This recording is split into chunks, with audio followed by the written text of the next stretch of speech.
Finally tonight, we've been talking most of the night tonight about the big news, Justice Anthony Kennedy's plans to retire. Here are some of the justice's lighter moments off the bench. Judge and now Justice Kennedy. Sounds good, doesn't it? To make the record clear, you made no promise to any member of the Senate on anything.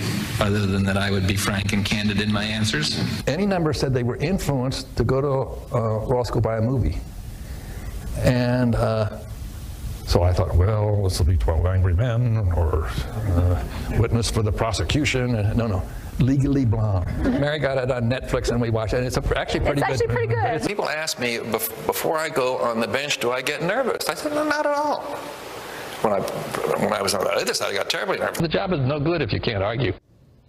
He's such a pleasure to talk to, really is. Thank you for your service to the country, Justice Kennedy. Thank you for inviting us into your home tonight. That's it for this special report. Fair, balanced, and unafraid. The story with Martha starts right now. Martha. Thank you, Brett. Tonight we go live to the White House for late-breaking developments in the search for a new Supreme Court justice. At this hour, we have a list of 25 people that I actually had during my election. I had to 20, and as you know, I added 5. So it will be somebody from that list. So we have now boiled it down to about 25 people. That after today's stunning resignation from Justice Anthony Kennedy that has Democrats reeling about what this means for the future of the country. Good evening, everybody. I'm Martha MacCallum, and this is a big story. Justice Kennedy's decision gives conservatives led by President Trump a solid grip on the highest court in the land, potentially for a generation. Conservatives are elated at that. Liberals, not so much. But if he gets replaced by a hardline social conservative, the Democratic leadership will have hell to pay. And Roe v. Wade is doomed. It is gone because Donald Trump won the election. What is important are the issues that will change if a president's nominee is going to go through that changes the course of our history today. So the president said today that the process of picking this nominee will begin immediately. Joining me now, Assistant to the President and Senior Advisor for Strategic Communications, Mercedes Schlatt. Mercedes, good to see you tonight. Thank you for being here. Obviously, a big day. Did you have a heads up that this was coming? Because a lot of people were surprised. Well, Supreme Court Justice Kennedy came over to the White House, spoke with the president about his retirement. Obviously, the president was incredibly thankful for Justice Kennedy's distinguished service and for what his fine work that he's done on the Supreme Court. As we know, Justice Kennedy has been one to fight for and vote for, support religious liberties and freedom of speech, and also as well has been a champion of state rights and judicial restraint. So he's going to be a big loss to the Supreme Court. You heard some of those voices aghast at the possibility that Roe v. Wade could be overturned, given what will likely be the new composition of this court. Is that something that the president would like to see? Well, at the end of the day, the president's going to pick the most qualified candidate in the mold of Justice Gorsuch. As we know, Justice Gorsuch has been one who's been respected on both sides of the aisle. He received, obviously, the highest rating from the American Bar Association, someone incredibly qualified. And that's what the president's going to look for, a very qualified candidate who's going to uphold the Constitution.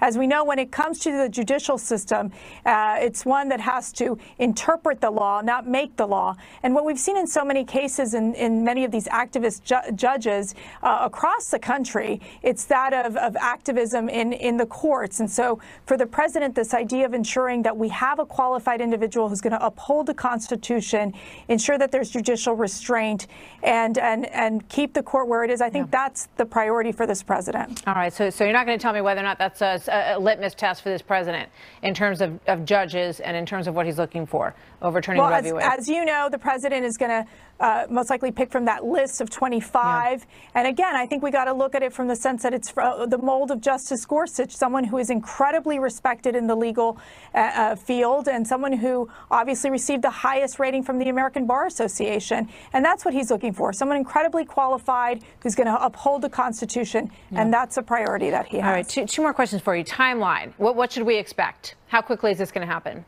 Well, I think the president is obviously looking to interview these particular candidates. You know, he wants to move quickly on this. As we know, and we saw this even, you know, along the lines of Gorsuch, it took about a 3-month process by the time he had his hearing and he was obviously nominated, had his hearing and was confirmed.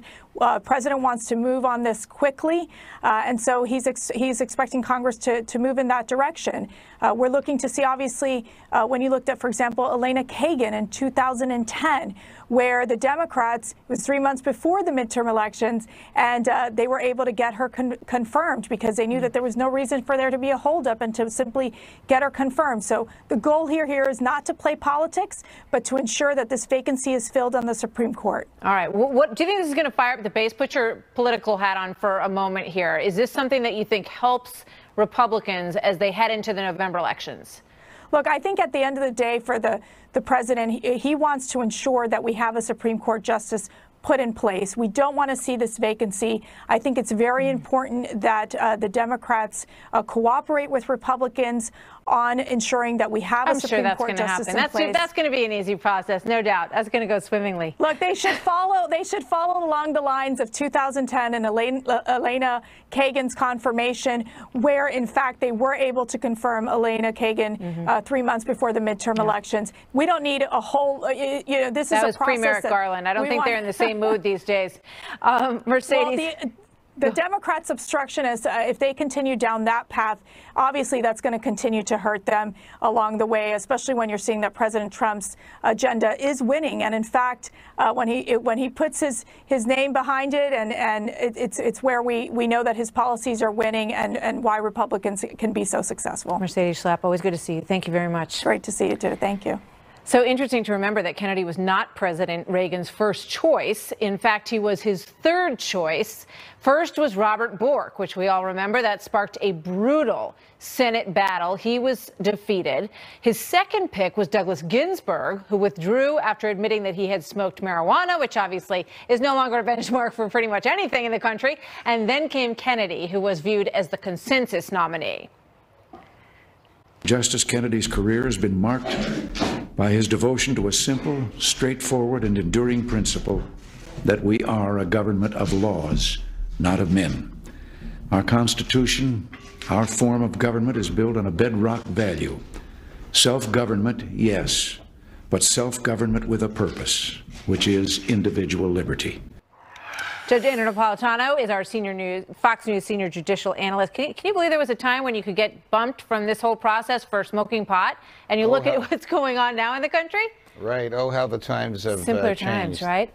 I know that you obviously have thought a lot about this process. And the last time around, you spoke to the president about the process. And he shed some light on what his thinking is, on how he approaches this question. And I would think it could go pretty quickly, given the fact that he did it not too long ago, and he's pretty familiar with these players. I think he's going to narrow the list of 25 down to 3. I think he will interview those 3 personally. And I think he will choose which one of the 3 he wants and go with that person. Who do you think those 3 are? I don't know, honestly, who they are, but I know their characteristics. They are all pro-life. They all believe in something called judicial humility, which is the recognition that the judiciary is the 3rd branch of government, that the presidency and the Congress are more important, that they set public policy, that it's not the job of judges to set public policy, but just to interpret the law and to apply the Constitution to the laws that the Congress has written. A sort of deference, if you will, to the primacy of the other 2 branches. I know the president's going to be interested in that because of the many topics he and I discussed when he eventually made the great decision to select then Judge Neil Gorsuch. This was the one that interested him the most. What is this judicial humility? How do we find it? And I can tell you now that the teams of people that are working for him are already reviewing the judicial decisions of those on 25 on the list, looking for judicial humility. I was told, look for a female Gorsuch, a female Judge Gorsuch, and someone who is on the younger side, who will be around, hopefully, God willing, for a long time. That is my fellow Notre Damer, Judge Amy Conant Bryant, who was just appointed to the United States Court of Appeals for the Seventh Circuit, which sits in Chicago. I knew you were gonna lure me into talking about names. She was added to the list just 2 months ago without any knowledge of what Justice Kennedy was going to do. The president on his own said, put her on the list. She's already a sitting appellate court judge, and they put her on this list. Yeah, she is, I think, 49 years old. She might be 47 years old. Yes. And she, you know, people who have been watching this, she had an interesting exchange with Al Franken, as I remember. So I wonder if, you know, they go back and watch that and say, oh, you know, she's already somebody who's got a little bit of controversy with some of the senators. She's not there anymore, of course. She had an interesting exchange with Senator Dianne Feinstein, who basically said, you're too Catholic. That's too Catholic to be on the court. You know, that was rejected. She was actually admonished even by other Democrats for saying that, and Judge Barrett was confirmed. The issue is going to be abortion. As I indicated to you, everybody on that list is pro-life. Anthony Kennedy is Roman Catholic, but not pro-life. So that number, the 5 to 4, the 4 to 5 to 5 to 4 on the pro-life issue will change. Fascinating. Judge, great to have you here all day and tonight as well. Thank you so much. Pleasure, Martha. Here now, Mark Thiessen, former chief speechwriter for President George W. Bush and Fox News contributor, and Mark Penn, who served as advisor to the Clintons, working as a pollster for 6 years. He is chairman of the Harris poll. Mark, let's get a Democrat's voice in here as we look at this. What do you make of it? Well, I think the issues here are going to be abortion, marriage equality. Is the nominee someone who is going to put those rulings at risk? I think Judge Napolitano didn't mention stare decisis.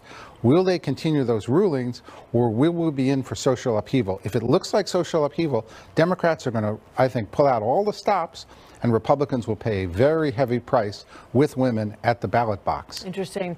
Mark, when you look back at the history of GOP presidents' picks, they have not been as good at picking people who are ideologically aligned with them as Democrats have. They have a pretty stellar record in the people that they have picked. But you look at Judge Souter, Judge Kennedy, going back, you know, Earl Warren is also on that list of people who ended up being very different judges than the Republican presidents who picked them.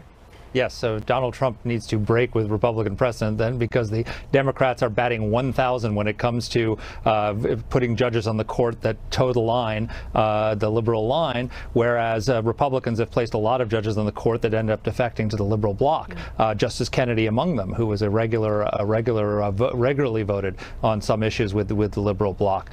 So that's one. There's two reasons why this is an absolute nightmare for Democrats. It's a nightmare judicially, it's a nightmare politically. Judicially, the Gorsuch nomination basically preserved the status quo. They took an opportunity away from them from moving the court to the left.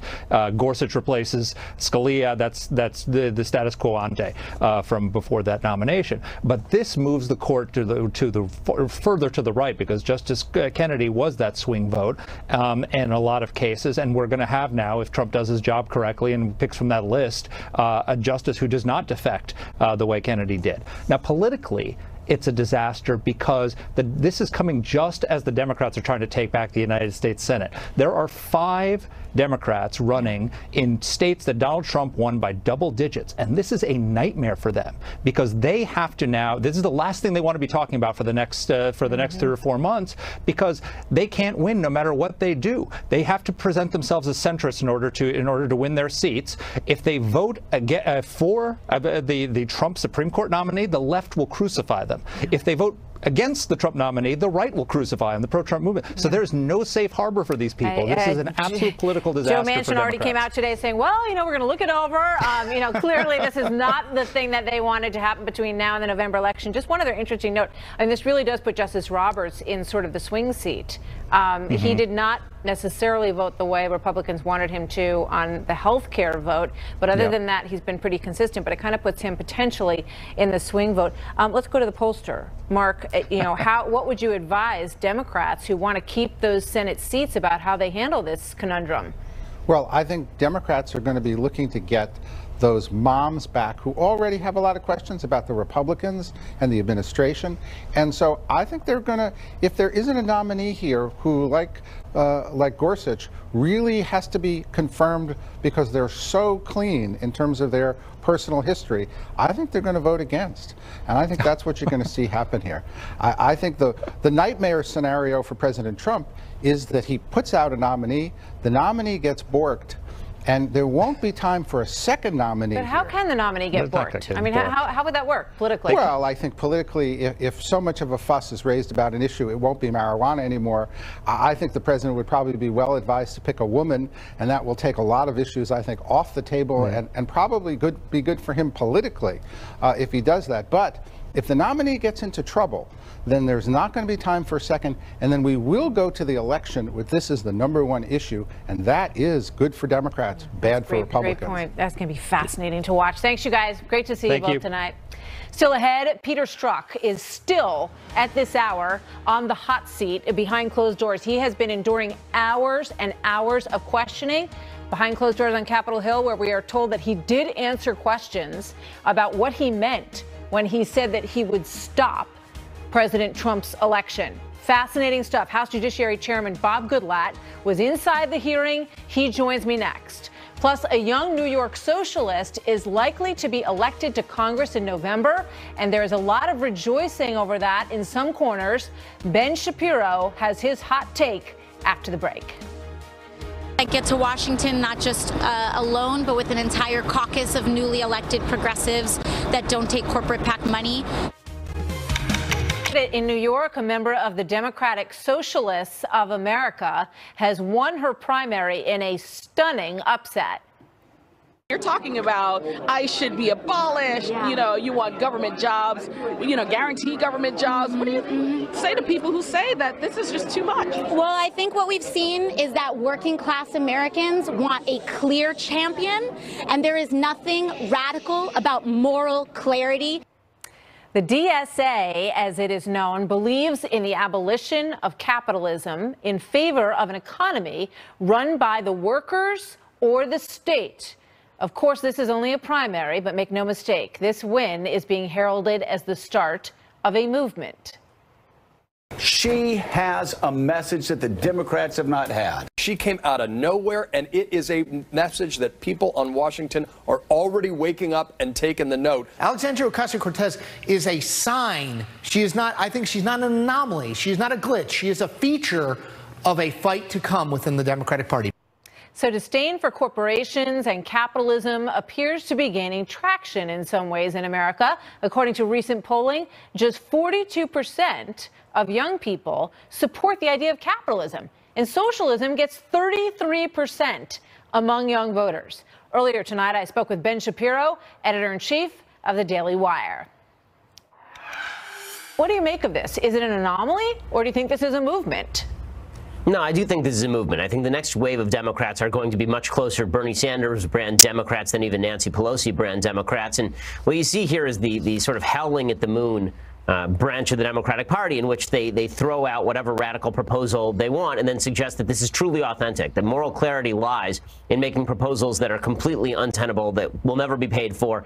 You know, this person was on MSNBC this morning, and she was asked specifically about how she'd pay for all of this, and she proceeded to blab for a solid 2 minutes without giving an answer to that question, because she doesn't have a way of paying for any of this. But of course, the Democratic base has decided that it is much more important to have somebody who is virtue signaling about why everybody should have a government job and why housing should be government provided, than to actually have candidates who have policies that can never be implemented. Yeah, she was talking about President Trump also earlier on MSNBC, and calling him a authoritarian hyper-capitalist is the way that she termed him. And, you know, when you look back, let's look back at this thought from President Trump, and the difference in President Obama is how they approach capitalism. If you've got a business, that you didn't build that. Somebody else made that happen. Nobody's cut regulations like we have. Nobody's created tax cuts like we have. I mean, there can't be sharper voices that are more different on this issue than we've had in the last two presidents, Ben. No question. But and I think that's what the Democrats are picking on, is the fact that the Democrats have always been moving in this direction, or at least they have been significantly in the past 8 years. There's a reason Bernie Sanders came very close to knocking off Hillary Clinton in primaries, and it is pathetic to say that a near octogenarian is the wave of the future, but I think that Bernie Sanders has a lot more acolytes among the under 30 crowd than Hillary Clinton ever did, and this is pretty good proof of that. I thought this was, particularly ironic. Lin-Manuel Miranda, who I think is a genius. I thought Hamilton was wonderful, but I think it's interesting that someone who essentially wrote a musical that is a love letter to the founding fathers and to the Federalist Papers and to Alexander Hamilton is applauding. He's saying, congratulations to you. For this woman who is essentially, not essentially, she's put herself out there as a socialist. What do you make of that? Yeah. And, she's as radical as can be. But again, it is very easy to virtue signal about policies that have no impact when they're never implemented. Yeah. Bernie Sanders never did anything in the Senate until he ran for president. And I highly doubt that any of the policies that are espoused by Ocasio-Sanchez are really going to result in anything real here, because it's easy to go home and say that big government's going to solve all your problems. When it comes time to hash out the actual legislation, it's going to be pretty difficult to get that stuff passed. So the Democrats, who are so all-fired eager about the new wave of the Democratic future, they may find that this is not in the mainstream. This is a New York district. It has been a Democratic district for 20-odd years. I mean, longer than that. But the person she replaced had been a 10-term congressperson. So it's not as though winning a Democratic primary means you're the wave of the future all across America. It means you won a Democratic Party in New York, for goodness sake. Yeah, well, Joe Crowley didn't show up for the debate. He might be rethinking that at this point. I have about a minute left with you, Ben, and I do want to ask you your reaction to the huge news today, the resignation of Justice Kennedy, and what you think. I mean, it's just astonishing, obviously. I was really not expecting that Justice Kennedy would step down, given that he's the swing vote. And it gives President Trump an enormous opportunity to remake the court in a conservative constitutionalist image for a full generation, which is, again, President Trump has been both lucky and good. And he has an opportunity now that he's been lucky to be good again here. Yeah, well, I know you, well, maybe you didn't suggest yourself, but you did suggest. Hey, I'll take it. If I'm nominated, I'll take it. Come on. Why not, right? You have nothing else to do. The confirmation hearings would be lit. Exactly, they would be. I think it was Ann Coulter who first suggested back when you were 21, when you were a law student at Harvard, that you would actually make an excellent Supreme Court justice. And as you pointed out today, you'd have a pretty good long run at it, most likely. Yeah, exactly. Maybe they're for a solid 60 years. So, Mr. President, if you're looking for somebody who's going to have several decades on the court, longer than anybody else you're looking at, I'll throw my hat in the ring. And if not, I'll just cry myself to sleep. You know what? Right. My Twitter feed is just flowing right now with people who are just jumping on board. Thank you so much, Ben. It's always great to see you. Thanks so much. Good to see you. So President Trump on the move again tonight. He has just landed in North Dakota as we see Air Force One on the tarmac this evening. He's getting ready for another rally. That's going to happen in about 35 minutes from now. And tonight they look to be on time, so we'll be following that closely. And coming up tonight, new satellite pictures raising serious questions about the commitments that President Trump got from North Korea. General Jack Keane breaks it down next. Plus, how did now former FBI agent Peter Strzok explain his text messages under what we understand was very tense questioning in there? House Judiciary Chairman Bob Gottlatt was in the room. He led it, and he tells us next. I don't know how you read the text. I don't know how any reasonable person reads the text and would suggest that there was no bias. The president just stepping off Air Force One moments ago. A live look at Fargo, North Dakota, where he is for a rally for Republican Congressman Kevin Cramer, who is running against Heidi Heitkamp. This is clearly one of the races to watch. He would like to see Congressman Cramer replace Heidi Heitkamp. President Trump won North Dakota by 36-point margin. So he has obviously a very strong base there. And, it's obvious an interesting dilemma now for Heidi Heitkamp and others we talked about, like Joe Manchin and Joe Donnelly, who live in red states and are Democrats running for re-election in the Senate. So tonight the president is going to speak at a venue that we are told holds about 6,000 people. And we would expect, there's John Kelly, the chief of staff, getting off the plane as well. We would expect that we will hear something probably about the Supreme Court pick that came up today, also several good Supreme Court decisions that went President Trump's way that he can also talk about this evening as he tries to rally this crowd. So also some changes at the White House this evening. We are told that Bill Shine, former co-president of Fox News, will be taking over a position in communications. The chief of communications spot has been held open for several months, and we understand that the former executive of Fox News, former co-president, as I said, will be taking over a very high-level position at the White House. So a lot of decisions being made there, and we see the Beast, as it is called, parked outside of Air Force One, ready to take the president over to this North Dakota rally. And as soon as that gets underway, we will take you there live.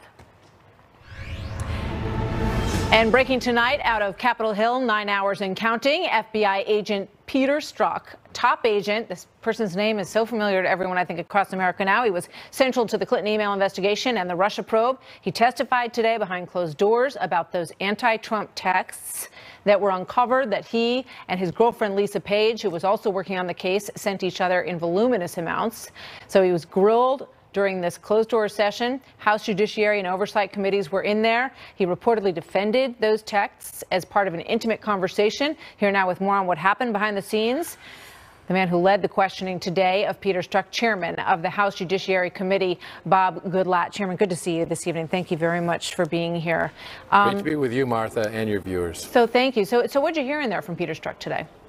Well, it's a confidential briefing, but I can tell you this, that we're now in the 10th hour and we have still many more questions to ask. However, unfortunately, the FBI counsel in the room has instructed Mr. Strzok not to answer many questions. And that's going to be a serious problem moving forward. So we'll be raising questions with the FBI and with the Department of Justice about why it is that their counsel is instructing Mr. Strzok not to answer questions. Can you give us a sense of what kind of questions he declined to answer?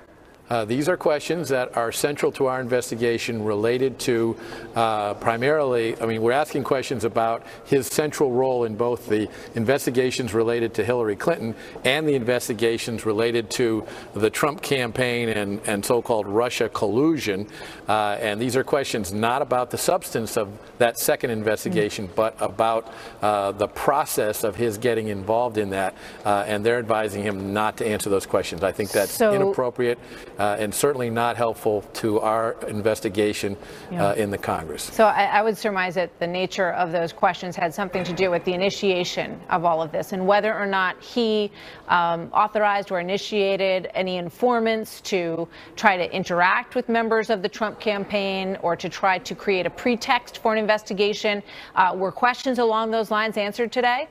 There are a lot of questions like that, and as I say, the FBI is instructing Mr. Strzok not to answer many questions. At this point, I can't get into the details, but it is a very serious concern. Can you characterize his demeanor for me? Is that fair to ask? Well, I think that one of the things I can say is that he has answered many questions regarding the hateful nature of many texts that he exchanged with Lisa Page. And in doing so, his answers to his explanations for those answers, those questions about that hateful attitude are not believable. Yeah, you're referring to the text among many where he said that he would stop President Trump, and also the other pivotal text message where they discussed an insurance policy against the what they would saw as an unfortunate possibility that President Trump could become president. Did he refer to those as an intimate conversation that did not reflect on his work? Again, I can't comment on the substance of his answers, but I can say that he had many other texts that are now available to the public where he uses many hateful comments, obscenities, not just about then candidate Donald Trump, now President Trump, but about other people involved in this matter and groups of people. And his explanations for those are not believable. Yeah. We're going to look forward to that and also his public testimony, which we understand is coming. Before I let you go, what the bill that was known as Goodlatte 2, immigration bill, went down today. But I did see you say that you felt that you had 223, I think, GOP votes in favor of this immigration reform when you took it across the two bills. Can you bring something together that can pass? Well, we're disappointed that neither of those two bills passed, but the great news is that we now have 223 Republican members of the House, a majority of the House of Representatives itself, who have voted for one of these two measures. The first one got many more votes than the second one, and I know there are many members of Congress from different vantage points who are already talking about working together to find the votes to make some adjustments to one of those bills, probably the first bill that could bring us to a majority on one bill. That's the key. We shouldn't be voting on two bills, even if they're both my bills. We should be voting on one bill and not vote on it until we have that consensus. We'll be watching that closely. Chairman Goodlatte, always good to see you, sir. Thank you very much for being with us tonight. Thanks, Martha. So tonight, President Trump's decision to meet with Vladimir Putin not going over so well with some folks, the G7 folks in particular, but they have all met with him. Why General Jack Keane says they are wrong. Coming up next.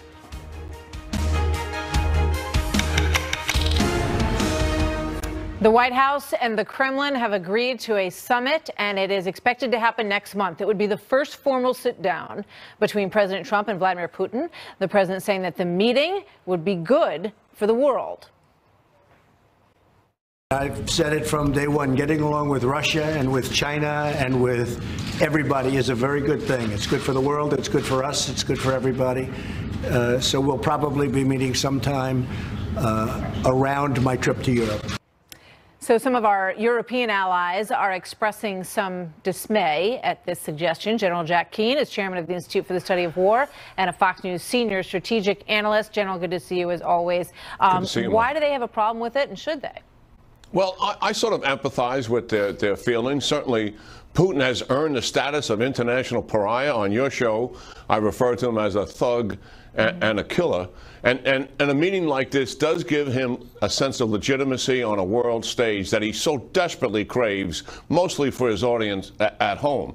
But the reality is this, Martha, the issues are just so serious facing the international community. Thousands of dead in Ukraine, hundreds of thousands of dead in Syria, and Putin has enabled both of that, and the killing goes on, meddling in European elections and in the U.S. elections, a backdoor assistance to North Korea while all of our negotiations are going on. He's doing that.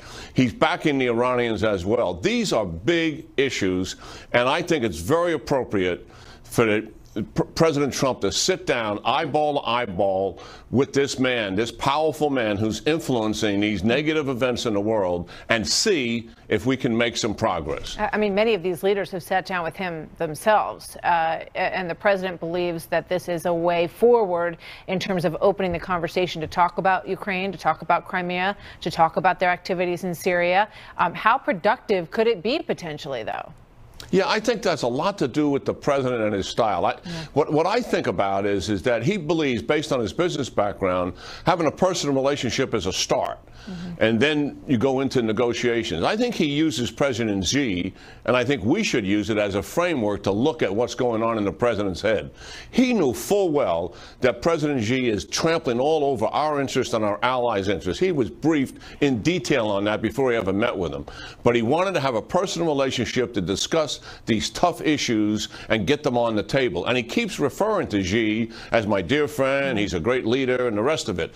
But look at it. He got Xi to make progress on North Korea. Now, we don't know the final outcome yet. That's going to be determined. But there has been considerable progress to this point. And I think President Trump uses that as a framework. Listen, I'm going to talk to Putin, thug and killer for sure, and I'm going to see if we can make some progress on this, establish some rapport. I think that's where he's coming from. Just a half a minute left, but you know, these satellite images make it look like North Korea is adding to their facilities, not taking them away. And they also have not returned any of the remains of our military whose lives were lost there during the war.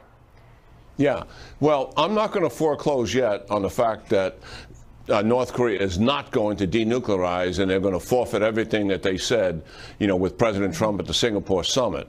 Well, first of all, on what you just showed the audience, that's an outside look, and definitely something has been added, to be sure. And inside, we don't know. So we don't know where we're going with North Korea. They've got to identify and locate all the nuclear missiles and all the nuclear capability. And if they don't do that, then we're going to walk away. General Jack Keane, always good to talk to you, sir. Thank you. Okay, Martha, take care. You too. President Trump is on his way to this hockey arena in Fargo, North Dakota, for another rally tonight. It's going to get underway very shortly. We'll take you there live as soon as it happens. But first, the two frontrunners about to face off in tomorrow night's Fox News debate for the Republican nomination for governor of Florida. This is a big, important race. They join me for a preview next. Tomorrow night, Brett and I are going to be in Florida moderating a debate between the gubernatorial candidates, one a Florida congressman, the other the Florida Agriculture Commissioner. According to the latest Fox News poll, Adam Putnam leads Congressman Ron DeSantis with 32% of the vote. Both candidates are here live this evening with a preview. We begin with the Florida Commissioner of Agriculture. Good to see you tonight, Mr. Putnam. Thank you for being here. President Trump has endorsed... Looking forward to having you in Orlando tomorrow. So are we. We can't wait to get there. As you well know, President Trump has endorsed your opponent here. Does that matter to you?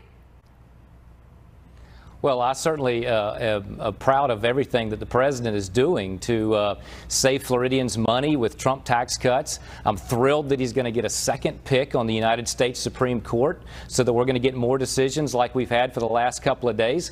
And I'm excited to share my vision for putting Florida first. Florida jobs, Florida safety and security, and Florida families first. So why do you think he chose DeSantis over you? Well, look, it doesn't. It's not a great surprise to me that that the two have built a relationship over Washington issues, but I'm focused on Florida issues, a conservative, pro-business vision for the future of the state of Florida, one that certainly is going to help make America great again, but it begins with the third largest state. And the third largest state is on a roll. Our unemployment rate is under 4%. We're setting new records for tourism, and we've got 1,000 new people a day moving to Florida from high-tax, high-bureaucracy states like Illinois, New Jersey, New York, and California. And we're going to continue to build on that strong foundation, put vocational and technical training back into our schools, and continue to diversify our economy and make good jobs stay here in Florida. You point out a lot of the achievements that have happened under Rick Scott, his time as governor. Where do you separate from him? You know, is there anything that you say, well, I wouldn't do this the way that Rick Scott did it? Well, Governor Scott has been an exceptional turnaround CEO for Florida. 8 years ago, when Governor Scott and all of us came into office, Governor Scott, the unemployment rate in Florida was almost 12%. Today, it's 3.8. The Wall Street Journal and Time Magazine were writing Florida's obituary and saying that tourism was broken, our growth model was broken and wouldn't come back, and that our real estate market would never recover.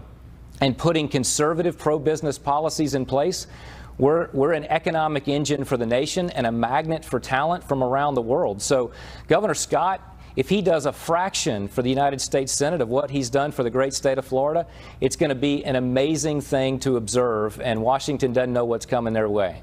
All right, Adam Putnam, good to have you here tonight, sir, and we look forward to speaking with you more tomorrow evening. So thank you very much for being here. Now let's go over to Representative Ron DeSantis, also a Florida gubernatorial candidate. Congressman DeSantis, good to have you with us this evening. You saw the poll numbers that we put up there. Why do you think that is?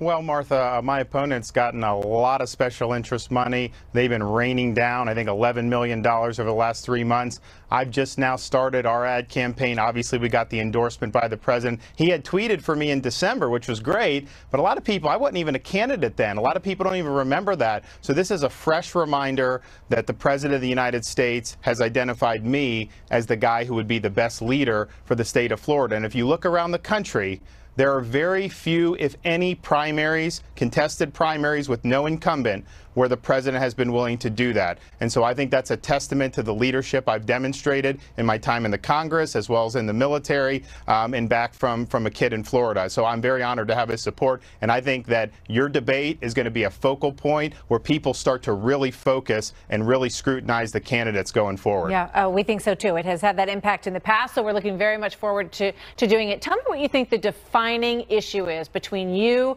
and Adam Putnam. Well, I'm an Iraq veteran. I have a proven conservative record, and I'm endorsed by Donald Trump. I think Commissioner Putnam has been in office since he was 22 years old. He's a career politician. He's an insider, transactional type Republican. I'm a principled conservative, and I think Florida voters, I'm much more in sync with them in terms of what they want to see. I mean, Adam Putnam supported the Wall Street bailout. He supported Obama's cash for clunkers. He supported the Obama-Schumer immigration amnesty, which was the biggest amnesty in history. It would have lowered wages for Americans. I was not for any of those things. And so are you in touch with what Florida voters want? And I think my record is, and I think he has not been. So in terms of, obviously, you both hope to be the candidate and to win in this primary. There's 5. It's a very crowded Democratic field on the other side. In terms of running against that person, if you get that privilege to do that, who do you think it's going to be, and how will you run against them? I have no idea who it's going to be. I think it's a total Charlie Foxtrot over there, and I like watching it because I hope they tear each other apart. But here's the issue, Martha. We need to build off the success that Governor Scott has had and really cement Florida as the place to be for job creation, for education reform. And then you were talking about Justice Kennedy. The next governor, in all likelihood, is going to get to replace 3 liberal state Supreme Court justices. I am the most well qualified to be able to do that. If the Democrats want to run on turning us into Illinois or New York, let them try to do that. Florida voters do not want that. All right. General, thank you very much to both of you. We'll give Mr. Putnam a chance tomorrow night to respond to some of those things that you laid out there, and we're glad you're both here. We're very much looking forward to it. Thanks, you guys. Thank you very much, gentlemen.